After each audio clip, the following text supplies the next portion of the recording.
수년 전에 대장 내시경 검사를 제가 받기 위해서 전날 저녁부터 이렇게 금식을 하면서 준비를 했던 적이 있습니다.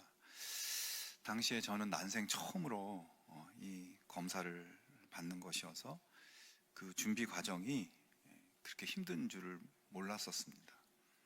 하루 전에 금식만 하면 다 되는 줄 알았는데 그게 아니라 무슨 약을 주시더라고요. 그래서 그 검사를 위한 약을 먹고 장을 비워내는 그런 작업을 해야만 하는 것이었습니다.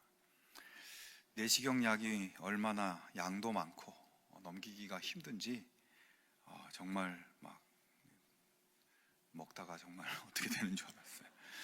얼음을 입에 물었다가 또 사탕을 물었다가 하면서 힘들게 약을 먹고 밤새 화장실을 들락날락 하면서 처음 경험해 보는 것들이라 더 힘들게 느껴졌습니다.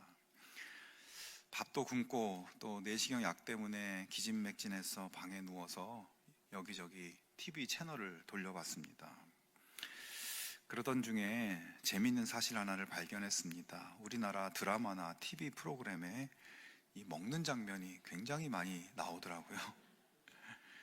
정보 프로그램이라고 하는데 여러 가지 다양한 정보들이 많이 있을 텐데 대부분 맛집 정보가 다였고, 또 요리 관련 프로그램이 채널마다 다 있고, 드라마든 예능이든 밥 먹는 장면이 빠지지 않고 나오죠. 금식을 하고 또 다 쏟아내고 지쳐있는 상태에서 맛있는 음식을 먹는 장면이 진짜 가혹한 고문 같았습니다.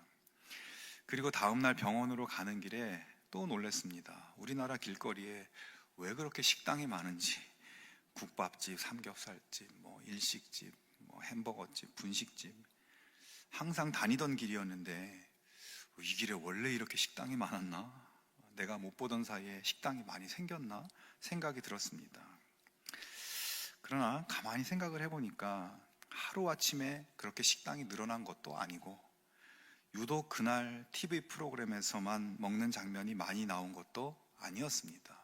그 길에는 원래부터 상점들이 많이 있었고, 원래부터 TV 프로그램은 그랬었던 것인데, 단지 내가 배가 고파서 더 그렇게 많이 보여지고 느껴진 것이었습니다. 이것을 조금 전문 용어로 하면 세상을 온통 음식 프레임으로 바라보았기 때문에 그렇게 보인 것입니다. 음식 프레임으로 모든 것을 보게 되니까 전에 무심하게 지나쳤던 드라마나 TV 프로그램의 먹는 장면, 거리의 음식점들이 쏙쏙 눈에 들어오는 것이죠. 세상은 어제와 다름없었지만 세상을 보는 나의 프레임이 바뀌었기 때문에 다르게 보인 것입니다. 이런 생각을 하면서 오늘 나는 어떤 프레임을 가지고 무엇에 초점을 맞추며 세상을 살아가고 있는가 질문을 갖게 되었습니다. 그런 질문을 하다 보면 결국 나는 누구인가? 우리는 누구인가? 이 우리 자신을 보는 프레임이 중요하게 다가옵니다. 여러분, 우리는 누구입니까? 하나님은 우리를 누구라고 하십니까? 하나님은 우리를 세상 가운데서 부르신 하나님의 자녀, 그리고 동시에 세상으로 보내신 그리스도의 제자라고 말씀합니다. 우리들을 그냥 세상의 한 부속품으로, 어떤 가정의 한 구성원으로 그렇게 그냥 세상 흘러가는 대로 살다가 마칠 때가 되면 마치는 존재로, 그런 프레임으로 인생을 보는 것이 아니라 하나님의 자녀로, 그리스도의 제자로 우리 자신을 바라볼 수 있어야 한다는 것입니다. 이런 프레임을 딱 가지면 우리 주변의 세상을 보는 시각도, 우리 주변의 사람들을 보는 시각도 달라집니다. 그리스도의 제자인 내가 제자의 눈으로 세상과 사람들을 바라보면 그들이 모두 내가 복음을 전해야 할 대상으로 보이고 내가 구원해야 할 영혼들로 보이게 됩니다. 하지만 우리가 좋아하는, 예를 들어 돈이라는 프레임으로 세상과 사람들을 보면 어떻게 하면 저게 돈이 될까? 어떻게 하면 저 사람들 주머니에 있는 돈이 내 주머니로 올까? 이렇게 시각이 바뀌어지는 것이죠. 성도 여러분, 우리는 하나님의 부르심을 받은 하나님의 자녀요, 하나님의 보내심을 받은 그리스도의 제자, 하나님의 선교사입니다. 이것은 하나님께서 우리에게 부여하신 존재 양식이고 삶의 방식입니다. 여러분 살면서 힘든 일이 많으시죠? 자녀들에 대한 걱정, 관계의 문제, 건강과 또 마음에 대한 힘듦, 사업 문제, 진로의 문제, 경제적인 문제, 여러 가지 염려거리들이 많이 있습니다. 그런데 그런 모든 삶의 문제들을 골몰하는 사람들에게 예수님은 뭐라고 말씀하시나요? 너희의 그런 염려는 세상 사람들이 하는 염려이고 하나님의 자녀들인 너희는 하나님의 나라와 하나님의 의를 먼저 구해야 하고 그렇게 하면 그 모든 것을 너희에게 더해 주신다 말씀하셨습니다. 이 말씀을 잘 곱씹어 보면 우리가 지금 골몰하는 많은 삶의 문제, 삶의 고민들을 해결하는 방법은 먼저 하나님 나라를 생각하고 그것을 구하고 하나님의 뜻에 초점을 맞추어 살면 우리의 그 모든 문제들은 그 문제들보다 훨씬 크신 하나님께서 하나님의 때에 하나님의 방법으로 역사해 주실 것이라는 것입니다. 그러나 우리가 그렇게 사는 것이 쉽지 않게 느껴질 때가 많습니다. 매일의 일상을 살아가는 것이 지치고 힘든데 그리스도의 제자로 복음을 전하는 자로 사는 것 참 좋은 말씀이고 그렇게 사는 것이 좋지라는 생각도 들지만 말처럼 쉽지가 않습니다.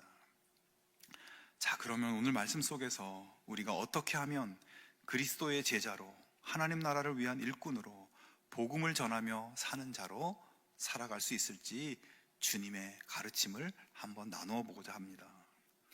오늘 본문은 예수님께서 말씀하신 씨 뿌리는 비유죠. 이 말씀은 너무나 유명한 말씀이에요.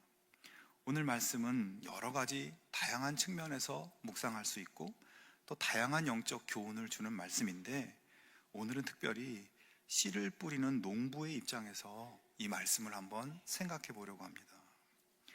농부가 밭에 나가 씨를 뿌리고 있습니다. 그런데 농부가 씨를 뿌리는데 좀 이상하게 뿌리고 있죠.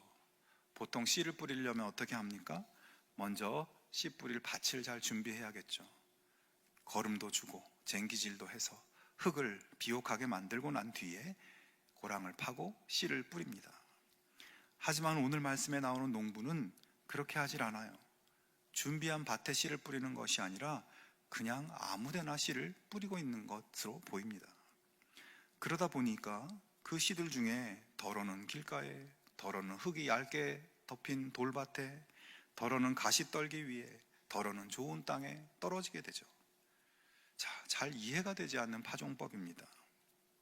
그러나 이러한 모습, 땅을 먼저 갈고 씨를 뿌리는 것이 아니라 씨부터 먼저 뿌리는 이런 방법은 당시 고대 이스라엘과 그 지역에서 매우 일반적인 모습이었다고 합니다. 그런 방식으로 뿌려진 씨 중에서는 당연히 사람들이나 짐승들이 통행을 많이 하는 길바닥같이 단단한 땅에 떨어지는 씨도 있고 흙으로 살짝 덮인 돌 위에 떨어진 씨도 있고 가시떨기나 잡초가 있는 땅에 떨어지기도 하고 비옥한 흙으로 된 땅에 떨어지기도 하겠죠. 이렇게 되면 어떤 결과가 벌어집니까? 옥토에 많이 뿌려져야 하는데 길가에다 많이 뿌린 농부는 새들이 와서 씨를 주워 먹는 것을 보면서 실망합니다. 돌밭에 씨를 많이 뿌린 농부는 처음에는 파란 싹들이 돋았는데 뿌리가 돌 때문에 더 깊이 내리지 못해서 시들시들하는 것을 보면서 마음이 힘들어집니다. 자, 그런데 또 마지막으로 가시떨기에 씨를 많이 뿌린 농부는 싹이 트고 줄기까지 자라나는 것을 보면서 기뻐하면서 곧 많은 결실을 보게 될 것이라고 생각했는데 그러나 가시떨기가 기운을 막아서 더 이상 자라지 않고 열매가 없습니다. 실망을 하게 됩니다. 제가 볼 때는 가시떨기에 씨를 많이 뿌린 농부가 아마 실망이 제일 컸을 것 같아요.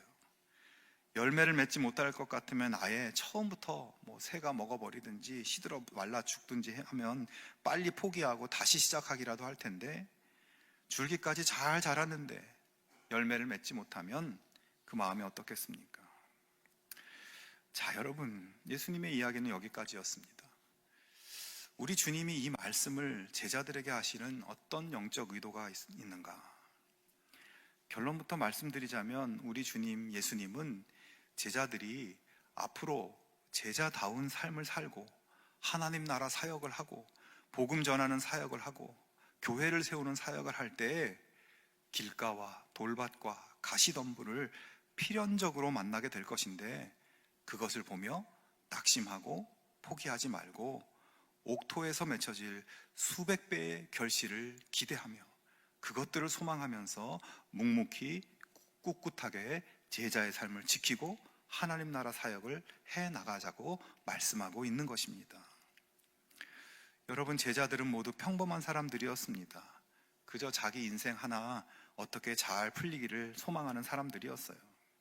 그런데 그들이 예수님의 제자가 되어서 세상으로 보내지고 제자의 삶을 살고 복음의 일꾼으로 살아갈 때 많은 난관에 부딪혔을 겁니다.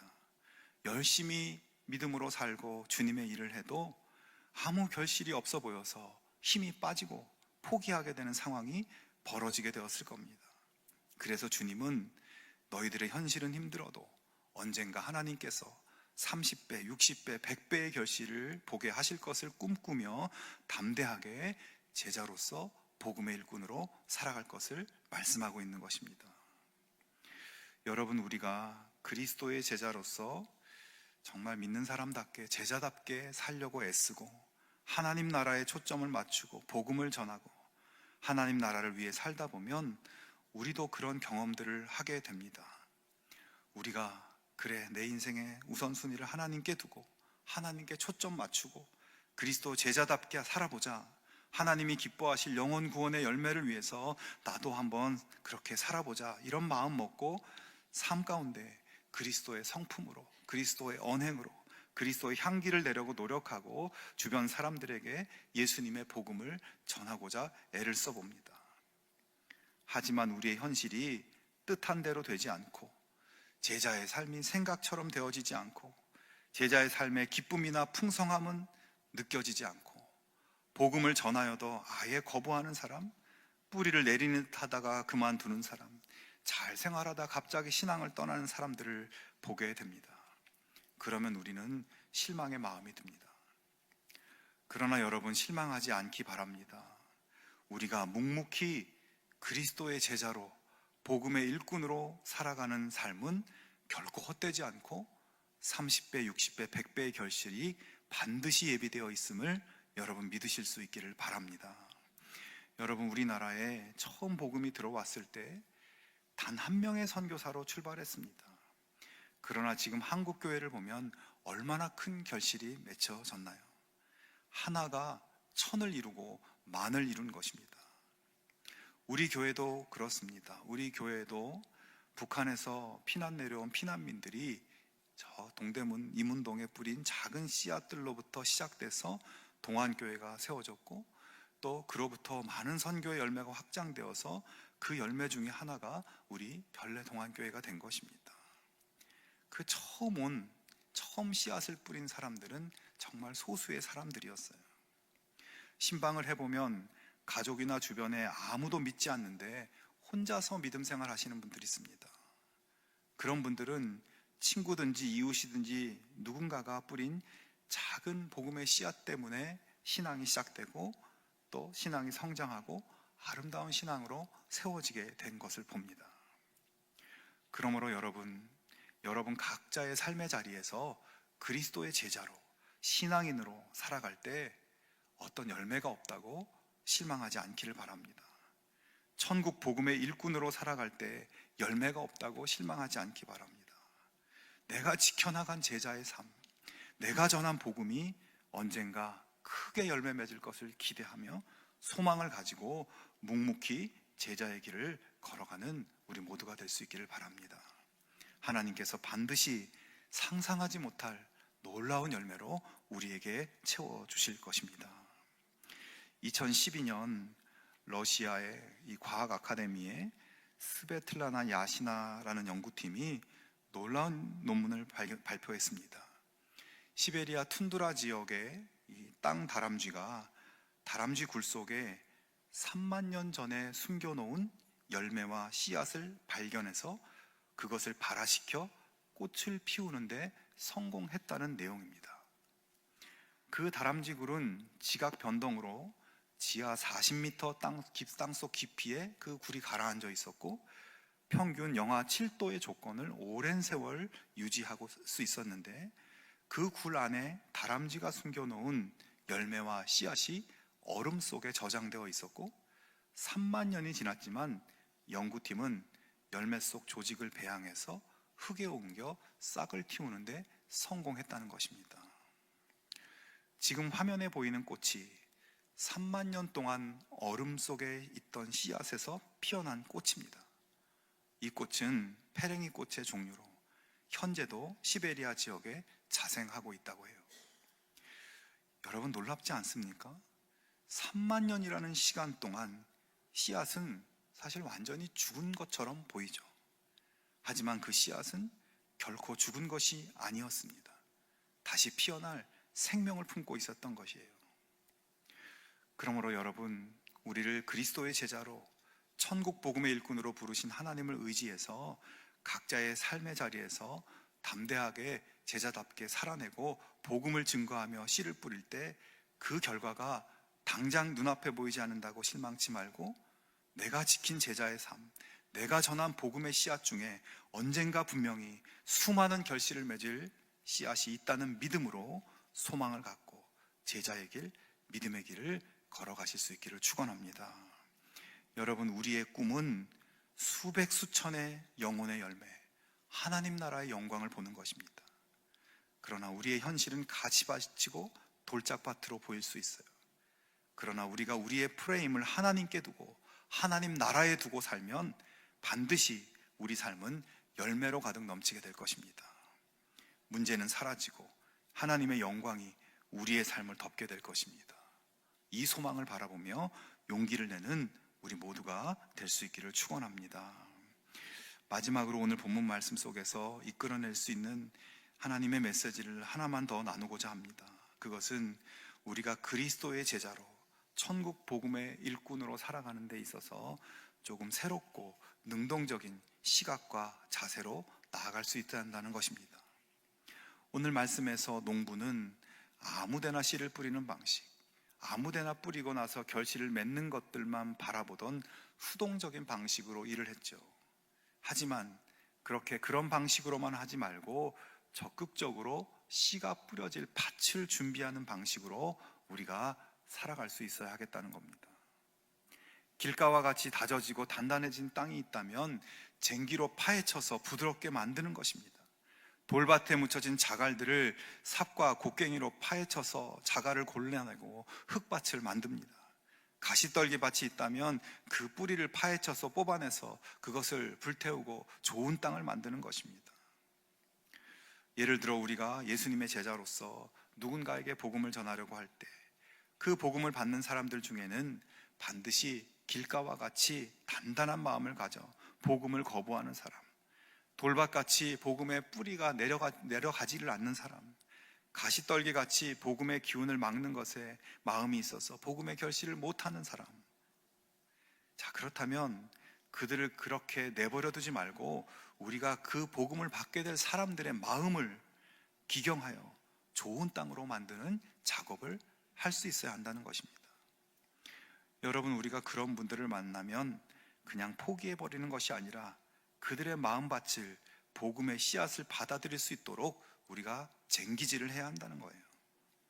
천국 복음의 씨를 뿌리는 일도 우리에게 맡겨진 일이지만 우리의 믿음의 쟁기로 길가와 돌밭과 가시떨기와 같이 황폐한 심령들을 기경해서 부드러운 흙밭으로 만드는 일도 천국 복음의 일꾼들인 우리들의 몫인 것입니다. 더욱 적극적이고 부지런하게 복음 사역을 감당할 수 있어야 하는 거예요. 그렇다면 우리가 어떻게 그들의 마음을 기경할 수 있을까? 마태복음 5장 16절에 예수님은 이렇게 말씀하십니다. 이같이 너희 빛이 사람 앞에 비치게 하여 그들로 너희 착한 행실을 보고 하늘에 계신 너희 아버지께 영광을 돌리게 하라. 자, 그렇습니다. 우리가 사용할 수 있는 쟁기는 바로 우리들의 착한 행실입니다. 우리의 착한 행실로서 그들의 길가와 돌밭과 가시떨기 밭을 갈아엎어 옥토를 만들 수가 있습니다. 여러분, 요즘 세상이 얼마나 악하고 각박한가요? 예수님 말씀하신 대로 사람들이 마음이 강팍하고 굳어지고 민족이 민족을 대적하고 전쟁과 지진과 기근의 소식이 끊어지지 않는 그런 세상입니다. 이러한 때 주님께서 가장 원하시는 일은 무엇일까요? 그것은 바로 생명을 구원하는 일이죠. 이 일을 위해서 우리 그리스도인들은 세상에 빛이 되어야 하고 착한 행실로서 세상 사람들의 마음밭을 일구어야 하며 복음의 씨앗을 뿌릴 수 있어야 합니다. 말 한마디, 행동 하나하나를 예수님 제자답게 아름답고 착하게 해야 합니다. 그래서 오늘 여기 모인 우리 모두가 살아가고 있는 지역과 그 지역을 넘어서 우리나라와 열방의 곳곳에 우리의 발길과 손길이 닿는 곳마다 착한 행실이 퍼져나가야 합니다. 그렇게 함으로써 강팍한 마음들이 녹아지고 복음의 씨가 심겨지고 자라나서 열매를 맺게 되는 것입니다. 하나님께서는 신음하는 세상을 위해 독생자 예수님을 영혼 구원의 선교사로 세상에 파송하셨습니다. 예수님은 하늘의 영광을 뒤로하고 죄악이 난무하는 인간 세계를 향해 자원하신 선교사가 됐습니다. 예수님의 최대의 관심사는 세상이었고 인간의 영혼을 구원하는 사명을 가지고 우리들에게 오셨어요. 그리고 예수님께서는 십자가에 죽기까지 그 사명에 충실함으로 절망의 지평선에 소망의 불을 붙이셨습니다. 예수님의 최대의 관심사가 영혼 구원이라고 말한다면 과연 그분의 제자인 우리의 최대의 관심사는 무엇이 되어야 할까요? 언젠가 하루에 8만 명 이상의 사람들이 예수 그리스도를 모른 채 세상을 떠나고 있다는 그런 통계 자료를 언젠가 본 적이 있습니다. 우리들은 그리스도의 제자로서 인간 영혼의 구원을 위해 선교사로 자원하신 예수님처럼 버려진 영혼을 찾아 나서는 주님의 마음을 우리도 가질 수 있어야 합니다. 부름받은 하나님 자녀고 보냄받은 그리스도의 제자라는 이 정체성을 가지고 세상을 바라보고 사람들을 바라볼 수 있어야 합니다. 여러분, 우리가 그리스도의 제자답게 살려고 노력하며 살아도 열매를 맺지 못하는 현실 때문에 실망하지 말고 30배, 60배, 100배의 풍성한 결실의 꿈을 꾸면서 끊임없이 제자의 삶을 살아내고 복음의 씨앗을 뿌릴 수 있는 여러분 되시기를 축원합니다. 더 나아가 우리가 살아가는 삶의 자리에 하나님 나라를 세워가기 위해서 적극적으로 우리의 착한 행실로 강팍하고 굳어진 사람들의 마음밭을 기경하며 그렇게 나아갈 수 있기를 주님의 이름으로 축원합니다. 주님은 이 일을 위해서 우리를 세우셨고 반드시 놀라운 결실을 거두게 하실 것입니다. 그리고 여러분, 지금 우리 교회에서 하고 있는 우리 다음 세대들을 위한 여름 사역도 사실은 그들의 마음을 기경하고 복음의 씨앗을 뿌리는 귀한 사역 중 하나입니다. 각 마을의 교역자와 교사들과 봉사자들, 당장 아무 변화가 없어 보인다고 생각하며 실망하지 말고 부지런히 쟁기질을 하고 씨를 뿌리면 언젠가 영광스럽게 맺혀질 열매를 기대하는 소망과 믿음을 가지고 감당할 수 있도록 우리 기도해 주시고 또 도움의 손길로 함께 해 주시기를 바랍니다. 여러분, 우리가 인생의 마지막에 주님 앞에 섰을 때 무엇을 가지고 서 있을 수 있을까요? 평생 열심히 모은 물질, 평생 쌓아온 명예, 주님은 그런 것을 보지 않으시죠. 그리스도의 제자로 살면서 나를 통해 맺혀진 열매들, 또 구원받은 영혼의 열매들, 그것을 주님은 기뻐하십니다. 여러분의 생각의 틀을, 시각의 틀을 바꾸어 보실 수 있기를 바랍니다. 가정에서, 직장에서, 삶의 자리에서 영혼을 구원하고 하나님의 통치를 확장하는 그 일로 우리가 나아갈 수 있기를 바랍니다. 그래서 주님의 세워주심과 기대하심을 충만하게 채워드림으로 주님께 칭찬과 사랑과 축복을 풍성하게 누리는 우리 모두가 되기를 주님의 이름으로 축원합니다.